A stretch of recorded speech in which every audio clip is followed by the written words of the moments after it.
चलो स्टूडेंट्स, आज मैं आप लोग को स्टैंडर्ड 8th का डायरेक्ट एंड इन्वर्स वेरिएशन के क्वेश्चंस कराने वाला हूँ थोड़े। तो यहाँ पे आप लोग ध्यान दो कि डायरेक्ट और इन्वर्स वेरिएशन के अगर आपको ऐसे टाइप के क्वेश्चंस पूछते हैं एग्जाम में तो इसको कैसे सॉल्व किया जाता है। तो सबसे पहले आपको क्या करना है, यहाँ पे जो क्वेश्चन दिया उसको स्लोली रीड करना है, उसको समझना है, उसके बाद आपको क्वेश्चन को स्टार्ट करना है। यहाँ पे मैं रीड कर रहा हूँ, if 15 workers can build a wall in 48 hours. मतलब यहाँ पे हमें ऐसा बताया गया है कि 15 वर्कर्स है वो एक वॉल को बिल्ड कर रहे हैं, ठीक है, और कितने टाइम में कर रहे हैं, 48 आवर्स में। ये आपको इतना समझ में आ गया कि 15 वर्कर्स है जो एक वॉल बना रहे हैं 48 आवर्स में, ठीक है। उसके बाद आप यहाँ पे देख सकते हो कि अब हमें पूछा गया है कि how many workers will required to do the same work in 30 hours. मतलब यहाँ पे हमें क्या दिया हुआ है, यहाँ पे हमें ऐसा दिया हुआ है कि 30 आवर्स में हमें यही काम करना है, मतलब यही वॉल बनानी है, तो हमें कितने वर्कर्स चाहिएंगे, ठीक है। ये हमें क्वेश्चन दिया है। तो देखो इसके सॉल्यूशन में आपको क्या करना है, इसके सॉल्यूशन में आप बहुत इजी है। सबसे पहले इसको समझ लो कि ये डायरेक्ट वेरिएशन का क्वेश्चन है या फिर इन्वर्स वेरिएशन का क्वेश्चन है। मैं आपको यहाँ पे समझाऊंगा ये हमें कैसे आइडेंटिफाई करना होता है कि ये डायरेक्ट वेरिएशन का या इन्वर्स वेरिएशन का है। सबसे पहले तो यहाँ पे आप लोग एक टेबल फॉर्मेट बना सकते हो। टेबल फॉर्मेट में आप लोग यहाँ पे लिख सकते हो कि पहले लिख लो वर्कर्स, तो यहाँ पे मैं लिख लेता हूँ वर्कर्स, और यहाँ पे आप लोग साइड में लिख लो आवर्स जो हमें दिया हुआ है, ठीक है। यहाँ पे आप लोग ने ये लिख लिया तो हमें यहाँ पे पता चल जाएगा वर्कर्स कितने हैं। तो फर्स्ट हमें पता है क्वेश्चन के 15 वर्कर्स थे और उन्होंने 48 आवर्स में वर्क को कंप्लीट किया था। उसके बाद हमें दिया था 30 आवर्स इज़ गिवन और हमें फाइंड करना है कि कितने वर्कर्स रिक्वायर होंगे, तो उसको मैंने एक्स ले लिया है, ठीक है। तो ये जो टेबल फॉर्मेट मैंने बनाया है, ये टेबल फॉर्मेट में आपको क्या करना है, ये टेबल फॉर्मेट में पहले समझना है कि क्या चीज़ें हो रही है और ये डायरेक्ट इन्वर्सन है या ये डायरेक्ट वेरिएशन है या इन्वर्स वेरिएशन है, ठीक है। ये आपको देखना है। तो यहाँ पे मैं आप लोग को यहाँ पे बताऊँगा कि सबसे पहले देखो आवर्स जो है वो क्या हो रहे हैं यहाँ पे। तो यहाँ पे आप लोग देख सकते हो कि 48 आवर्स पहले था और ये 30 आवर्स, मतलब आवर्स कम हो रहे हैं। और आप समझो कि अगर आवर्स कम होंगे तो हमें वर्कर्स कैसे चाहिएंगे, वर्कर्स ज़्यादा चाहिएंगे।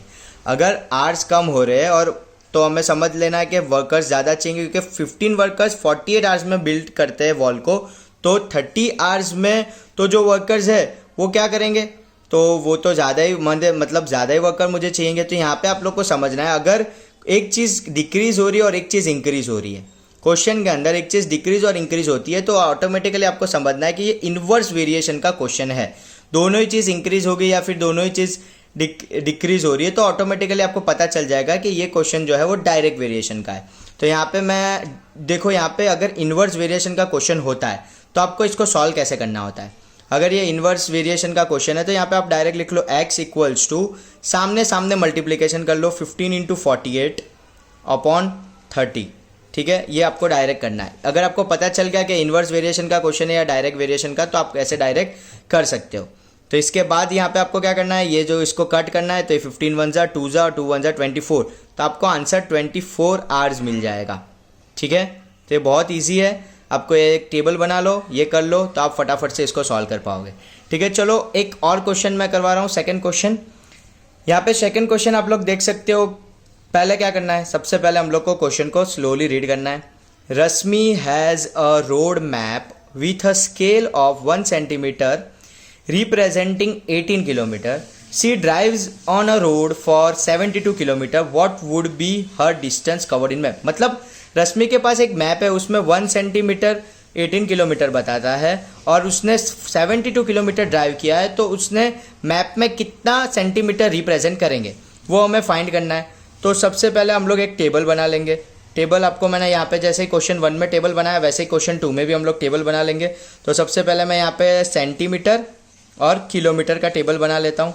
तो सेंटीमीटर यहाँ पे मुझे दिया हुआ है, 1 centimetre is equals to 18 kilometre और 72 किलोमीटर इज गिवन और मुझे सेंटीमीटर फाइंड करना है, तो यहाँ पे मैं एक्स ले लेता हूँ, ठीक है। इतना सब लोग को पता चल गया होगा, ठीक है। तो अब आप लोग सोचो ये डायरेक्ट वेरिएशन का क्वेश्चन है या फिर इन्वर्स वेरिएशन का क्वेश्चन है, ठीक है। तो यहाँ पे हम लोग देख सकते हैं कि किलोमीटर जो है वो इंक्रीज हो रहा है और यहाँ पे आप लोग समझो, अगर 18 किलोमीटर में 1 सेंटीमीटर है तो किलोमीटर इंक्रीज होंगे तो ये भी इंक्रीज होगा। तो यहाँ पे आपको पता चल जाएगा कि दोनों ही चीज़ क्या हो रही है, यहाँ पे इंक्रीज हो रही है, और इफ़ दोनों ही चीज़ इंक्रीज होती है तो आपको समझ लेना है कि ये जो क्वेश्चन है वो डायरेक्ट वेरिएशन का है। कौन सा है ये जो क्वेश्चन है, वो डायरेक्ट वेरिएशन का क्वेश्चन है, आपको ये समझ लेना है, ठीक है। ऐसे आप अगर क्वेश्चन को समझ लोगे एक बार तो आपको बहुत ईजी होगा सॉल्व करने में। तो फिर आप यहाँ पर डायरेक्ट लिख लो x इक्वल्स टू क्या होगा, डायरेक्ट वेरिएशन में क्रॉस मल्टीप्लिकेशन कर लेना है, ठीक है। तो क्रॉस मल्टीप्लिकेशन में 1 और 72 इज गिवन, यहाँ पे 1 और 72 को मैंने मल्टीप्लाई कर दिया और नीचे मुझे 18 को लिख लेना है, ठीक है। यहाँ पे मैंने नीचे 18 लिख दिया। उसके बाद अब इसको सॉल्व कर लो, तो इसको सॉल्व कर लेंगे तो हमारा आंसर क्या आ जाएगा। तो यहाँ पे मैं अगर इसको सॉल्व करूँगा तो यहाँ पे मैं इसको कट कर सकता हूँ, पहले 2 के टेबल में कट कर सकता हूँ ये दोनों ही चीज़ को। ये हो जाएगा 9 और ये हो जाएगा मेरा 36। और अब तो मुझे पता है 9 के टेबल में 36 कब आता है, तो आपको पता ही है 4। तो मेरा जो आंसर है वो 4 सेंटीमीटर आ गया, ठीक है। पता चल गया कैसे करना है। चलो एक लास्ट सम और देख लेते हैं, उसके बाद ये देखो यहाँ पे लास्ट सम थर्ड, इसको भी हम लोग स्लोली पहले क्वेश्चन रीड कर लेंगे। A loaded truck travels 14 km in 25 minutes. If the speed remains the same, how far can it travel in 5 hours? अब देखो मैंने इसको रीड किया तो मुझे एक चीज़ यहाँ पे पता चली कि टाइम जो है यहाँ पे 25 मिनट्स दिया हुआ है और यहाँ पे 5 आवर्स दिया हुआ है।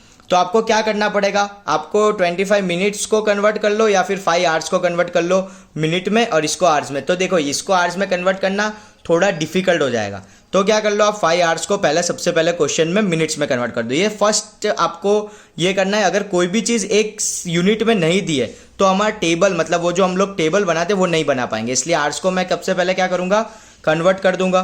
तो सबसे पहले मैं आवर्स को कन्वर्ट कर दूंगा, किस में कन्वर्ट कर दूंगा, तो मिनट्स में कन्वर्ट कर लूँगा। 5 आवर्स इक्वल्स टू मेरा हो जाएगा 5 × 60। ये तो पता ही है आपको, अगर आवर्स को मिनट में कन्वर्ट करना है तो इंटू 60 कर लो, तो ये हो जाएगा 300 मिनट्स, ठीक है।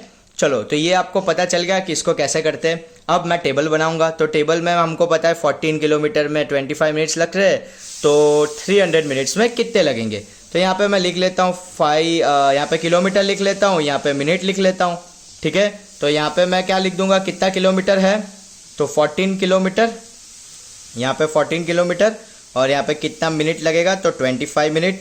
फिर यहाँ पे 300 मिनट इज गिवन, तो यहाँ पे कितने किलोमीटर होंगे। तो अब आप लोग ये सोच सकते हो कि ये डायरेक्ट वेरिएशन का क्वेश्चन है या फिर इन्वर्स वेरिएशन का क्वेश्चन है। चलो सोच के मुझे बताओ फटाफट। तो हाँ, आप लोग ने सोच लिया होगा और आपका आंसर डायरेक्ट वेरिएशन आया होगा। क्यों? क्योंकि यहाँ पे देखो ये 25 मिनट्स इंक्रीज हो रहे हैं और जब मिनट्स इंक्रीज होंगे तो किलोमीटर भी क्या होंगे, इंक्रीज ही होंगे, ठीक है ना। क्योंकि ज़्यादा टाइम लगाएगा तो ज़्यादा किलोमीटर ट्रैवल होगा, तो दोनों ही चीज़ इंक्रीज हो रही है। तो ये जो क्वेश्चन है वो डायरेक्ट वेरिएशन वाला है। तो इसको फॉर्मूला मैंने अभी आपको सिखाई, डायरेक्ट वेरिएशन हो तो क्रॉस मल्टीप्लिकेशन कर लो, 300 × 14 कर लो पहले और उसके बाद नीचे 25 आ जाएगा, ठीक है। तो अब इसको क्या करोगे, 300 इसको कट कर लेंगे, तो ये क्या हो जाएगा हमारा, 300 को अगर यहाँ से हम लोग कट कर लेंगे तो 12 आ जाएगा, ये हो जाएगा 12। और आपको पता ही है कि 12 × 14 क्या होता है, 168 हो जाता है। ये 168 किलोमीटर आपका आंसर आ जाएगा, ठीक है। तो ये बहुत ईजी है, ये वे से आप लोग को सॉल्व करना है तो आपके कोई भी आंसर्स रॉन्ग नहीं होंगे। चलो थैंक यू।